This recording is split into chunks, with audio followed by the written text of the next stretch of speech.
Hello everyone, मैं प्रियंका आपका स्वागत करती हूँ आपके अपने चैनल यूनिक गुरुजी में। तो आज हम लोग पढ़ने वाले हैं unit 2 basic computer organisation.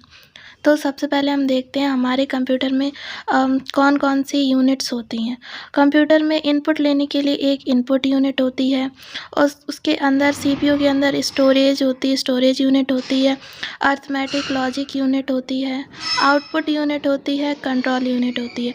Unit सबसे पहले इनपुट यूनिट के थ्रू हम लोग इनपुट लेते हैं, हम एंटर करते हैं इनपुट जो कि कंप्यूटर में जाता है। सपोज़ हमने एंटर किया 2+5, तो जब हम यहाँ पे 2+5 एंटर करेंगे तो फिर वो यहाँ पे रैंडमली स्टोर हो जाएगा रैम पे जाके। उसके बाद में इसमें क्या ऑपरेशन करने हैं वो ALU के पास जाएगा। हमने यहाँ पे एंटर किया था 2+5, तो जो 2+5 है वो स्टोरेज में चला जाएगा सबसे पहले। तो स्टोरेज में वो रैम पे जाके स्टोर हो जाएगा। उसके बाद में हमें कौन सा ऑपरेशन करना है, जो हमें ऑपरेशन करना है हमें प्लस करना है, तो ये अर्थमेटिक लॉजिक यूनिट के अंदर आता है प्लस ऑपरेशन। तो जब हम प्लस करेंगे तो ये अपना जो प्लस वाला ऑपरेटर है वो इसको दे देगा। उसके बाद में यहाँ पे वो प्लस हो जाएगा और जो कंट्रोल यूनिट है वो चेक करेगा कि इसने सही से अपना काम किया है या नहीं किया है, स्टोर हो रहा है। उसके बाद में 2+5 ये दोनों प्लस हो जाएंगे, आंसर 7 आ जाएगा। जो 7 है वो भी यहाँ पे अभी रैंडमली स्टोर रहेगा। उसके बाद में वो आउटपुट यूनिट के पास चला जाएगा। तो आउटपुट यूनिट हमें ये शो कर देगी हमारा आंसर क्या था, 7। जो अर्थमेटिक लॉजिक यूनिट होती है इसके अंदर अर्थमेटिक ऑपरेशंस को परफॉर्म किया जाता है और लॉजिकल ऑपरेशंस को भी परफॉर्म किया जाता है, जैसे कि ग्रेटर दैन, स्मॉलर दैन। ये सारे काम यहाँ पे होते हैं। एडिशन, सब्ट्रैक्शन, मल्टीप्लिकेशन, डिवीज़न, ये सारे के सारे अर्थमेटिक लॉजिक यूनिट के अंदर होते हैं। और इंटरनल स्टोरेज यहाँ पे रैम और रोम होती है। रोम जो होती है वो परमानेंट मेमोरी होती है। जो हमारे सिस्टम से रिलेटेड चीज़ें होती हैं वो सारे के सारे रोम में स्टोर होती हैं। और जो रैम होती है वहाँ पे हमारा डेटा टेम्परेरीली और मतलब थोड़ी देर के लिए सेव रहता है। आउटपुट के अंदर हमें आउटपुट मिलता है, जैसे कि मॉनिटर पे हमें कोई भी आउटपुट चाहिए वो हमें आउटपुट यूनिट प्रोवाइड करती है। कंट्रोल यूनिट जो होती है वो इन सभी को मॉनिटर करती है, देखती है कौन अपना काम ठीक से कर रहा है या कहीं कोई प्रॉब्लम तो नहीं आ रही है, तो वो ये काम कंट्रोल यूनिट का होता है। सेंट्रल प्रोसेसिंग यूनिट CPU क्या होता है? CPU is the brain of the computer. ये तो हम बचपन से पढ़ते आ रहे हैं। CPU जो है वो ब्रेन होता है कंप्यूटर का। Its primary job is to run the program, और इसकी प्राइमरी जॉब यही होती है कि ये प्रोग्राम्स को रन करे और कंट्रोल करे उनके ऑपरेशंस को। And all the components such as memory, keyboard, printer और CPU of small computers has a single microprocessor। और इन सभी के पास एक सिंगल माइक्रो प्रोसेसर होता है, जो कि हमने पहले भी पढ़ा है। इसके पास एक माइक्रो प्रोसेसर होता है जो कि हमारा डेटा को प्रोसेस करता है और हमें आउटपुट प्रोवाइड करता है। और जो माइक्रो प्रोसेसर है उसको कुछ पार्ट्स में या कुछ यूनिट्स में डिवाइड किया गया है। तो अब हम देखते हैं वो यूनिट कौन कौन सी हैं जो कि मैंने अभी पढ़ाई है। वही यूनिट है, इनपुट यूनिट है, आउटपुट यूनिट है, ALU यूनिट है, कंट्रोल यूनिट है, मेमोरी यूनिट है। इनपुट यूनिट मैंने बताया जैसे कि keyboard, mouse, scanner, light pen, ये सभी के सभी इनपुट यूनिट के अंदर आते हैं। जैसे कि कीबोर्ड है, कीबोर्ड के थ्रू हम इनपुट देते हैं, कोई भी नंबर लिखते हैं या कोई भी कमांड देते हैं या कोई प्रोग्राम राइट करते हैं। माउस के थ्रू भी हम क्लिक करते हैं और जो भी करते हैं वो एज अ इनपुट कंप्यूटर के अंदर या फिर उसके प्रोसेसर में जाता है।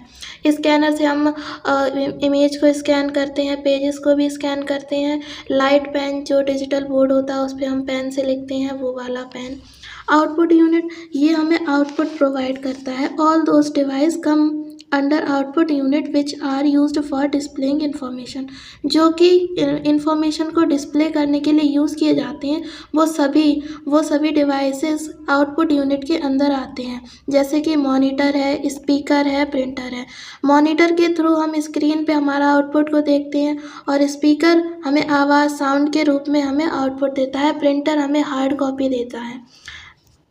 मेमोरी यूनिट अब आती है। Memory unit, this unit is that unit of computer system which stores the input data. जो कि इनपुट डेटा को स्टोर रखता है बिफोर प्रोसेसिंग, ड्यूरिंग प्रोसेसिंग और the main devices are RAM और रोम। मैंने बताया था अभी अभी जो मेमोरी यूनिट होती है वो हमारे डेटा को स्टोर रखती है अपने पास में, रैम में और रोम में। जैसे कि डेटा को टेम्परेरी स्टोर करती है, जैसे पहले क्या हमने डाला था, प्रोसेस करने के बाद क्या हो गया, ये सब कुछ ये स्टोर करता है। ALU हमारा जो है ये मेन फंक्शन इसका यही है कि हमारा मतलब अर्थमेटिक लॉजिक ऑपरेशंस को परफॉर्म करता है। Control unit, all functions related to data processing are completed by this unit। जितने भी फंक्शन होते हैं डेटा प्रोसेसिंग से रिलेटेड वो सारे के सारे कंट्रोल यूनिट करता है। Control unit tells the computer how to carry out the instruction, और ये बताता है कि हमें इंस्ट्रक्शंस को कैसे कैरी आउट करना है, कौन सी प्रोसेस पहले होगी, कौन सी प्रोसेस बाद में होगी, ये हमें कंट्रोल यूनिट बताता है। अब आती है computer memory. Computer memory is that unit of computer system which function to store information on temporary form. ये टेम्परेरी फॉर्म के लिए हमारी जो इंस्ट्रक्शन होती हैं या हमारी इन्फॉर्मेशन होती है, हमारा इनपुट होता है या जो भी है वो सब कुछ ये टेम्परेरी फॉर्म के लिए या फिर परमानेंट भी स्टोर करता है। ये कंप्यूटर मेमोरी के अंदर आता है। कंट्रोल यूनिट 5 ही हैं, ये 5 तक ही थे यूनिट्स इसकी। अब ये नेक्स्ट टॉपिक है computer memory. Memory and it's type. Memory 2 प्रकार की होती है, primary memory, secondary memory. Primary memory 2 तरह की होती है, मेन मेमोरी और CPU। CPU के अंदर आती है कैश और रजिस्टर, और मेन मेमोरी रैम और रोम होती है। सेकेंडरी मेमोरी में 3 टाइप की होती है ये, मैग्नेटिक टेप, मैग्नेटिक डिस्क और ऑप्टिकल डिस्क। मेमोरी क्या होती है? The unit of computer system which function to store the information. जो कंप्यूटर की एक यूनिट जो कि फंक्शन करती है, जिसका ये फंक्शन है कि वो इंफॉर्मेशन को स्टोर करे टेम्परेरी या परमानेंट बेसिस पे, उसको हम मेमोरी कहते हैं। There are 2 types of memory.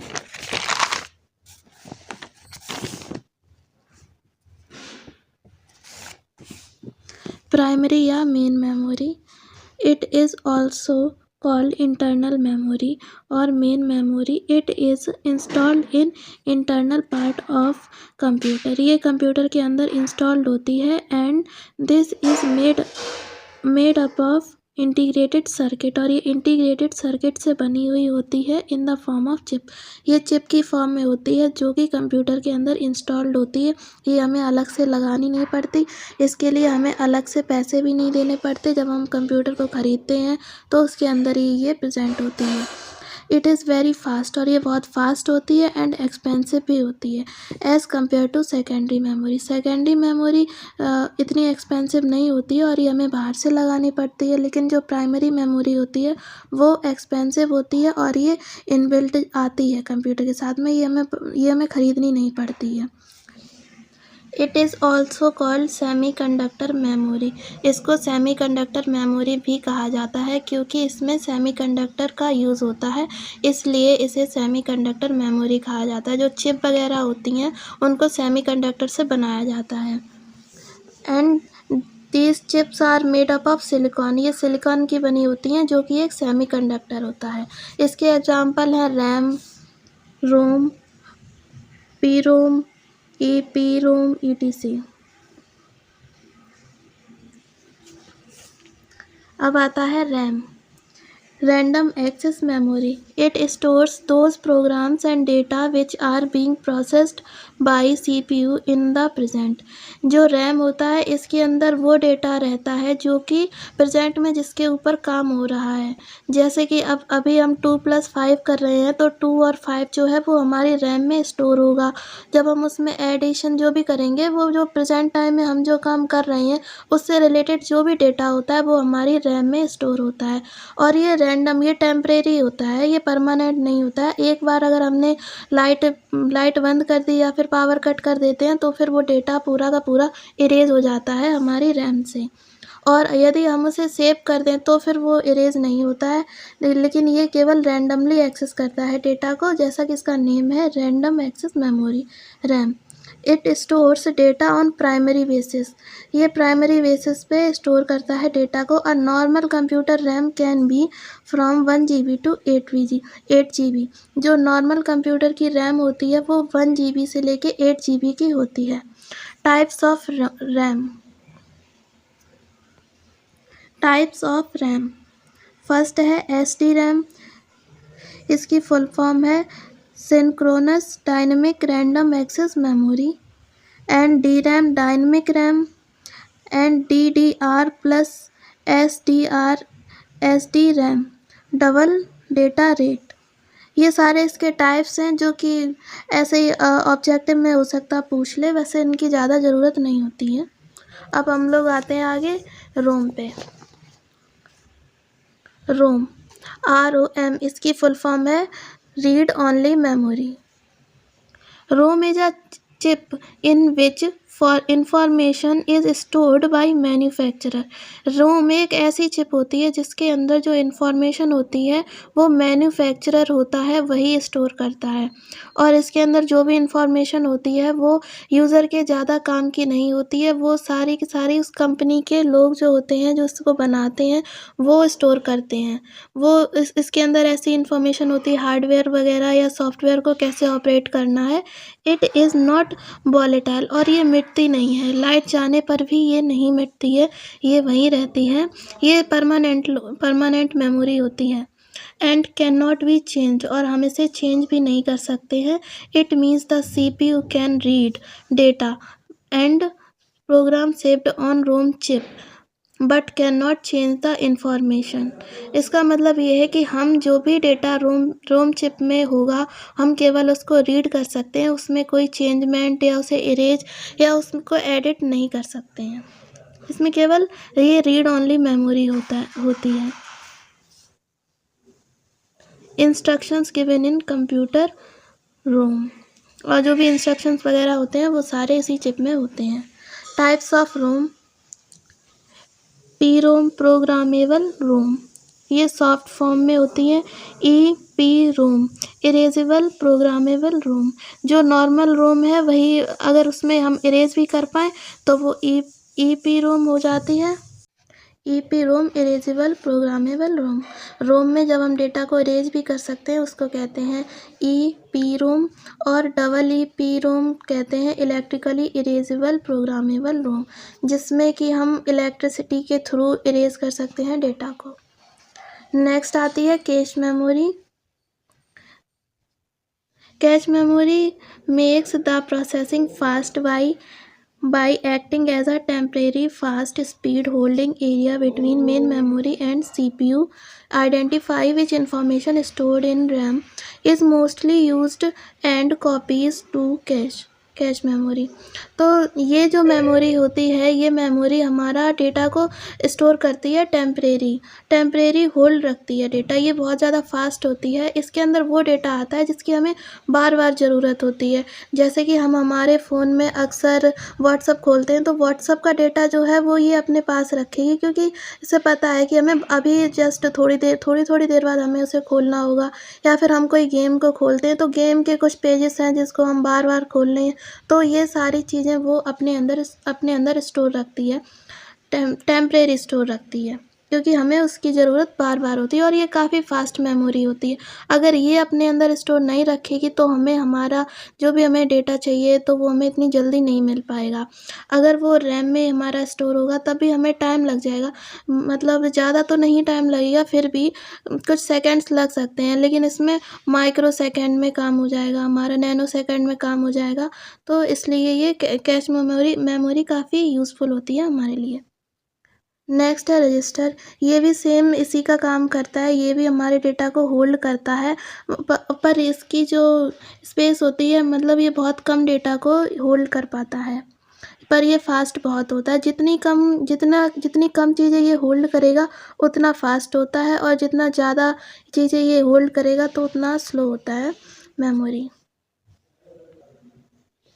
कोई भी मेमोरी कैश या रजिस्टर या फिर कोई भी जो ज़्यादा डेटा को जब होल्ड कर लेता है तो उसकी स्पीड हो जाती है स्लो, क्योंकि उसको थोड़ा ढूंढने में उसको टाइम लगता है। इसीलिए ये जो रजिस्टर है इसकी जो स्पेस है ये बहुत ही कम चीज़ों को होल्ड कर पाता है, पर ये बहुत ज़्यादा फास्ट होता है। नेक्स्ट है flash memory. Flash memory has combined characteristics of RAM and ROM. Like RAM, it can be updated for storing new information. Like ROM, it saves the information in the computer system when the electric supply shut down. ये जो है ये दोनों की तरह काम करता है, रोम और रैम दोनों की तरह। ये डेटा को परमानेंटली भी स्टोर कर सकता है और टेम्परेरी भी स्टोर कर सकता है। इसको हम फ्लैश मेमोरी कहते हैं। नेक्स्ट है सेकेंडरी मेमोरी। सेकेंडरी मेमोरी जो है वो एक्सटर्नल मेमोरी होती है, वो हमें कंप्यूटर में अलग से लगानी पड़ती है। जैसे कि हम पेन ड्राइव लगाएं, कोई चिप लगाएं, कोई हार्ड डिस्क लगाएं, या फिर मैग्नेटिक टेप या सीडी वगैरह, ये सारी की सारी सेकेंडरी मेमोरी होती हैं। सेकेंडरी मेमोरी का टाइप पहला है hard disk. Hard disk Hard disk uses platter of hard element which are placed upon each other. Hard disk uses different tracks and sectors and cylinder to store and organize the files. इसके अंदर hard disk के अंदर tracks होते हैं, sectors होते हैं कुछ इस टाइप के, जिस पे वो डेटा जो होता है अपना रखता है, स्टोर करता है। एंड नेक्स्ट है optical disc. Optical disc laser being technique is used to read and write data in optical disc. इसके अंदर जो लेज़र टेक्निक होती है वो यूज़ की जाती है डेटा को रीड या राइट करने के लिए। Therefore it is known as laser disc और ऑप्टिकल डिस्क। जिसके there are 3 types of disc: CD, DVD and high definition disc, that is Blu-ray disc। ये इनकी कैपेसिटी है स्टोर करने की 700 MB एंड 17 GB तक DVD यूज़ करती है, एंड DVD स्टोर करती है डेटा को 17 GB तक। एंड Blu-ray डिस्क जो होती है वो 50 GB तक के डेटा को स्टोर कर सकती है।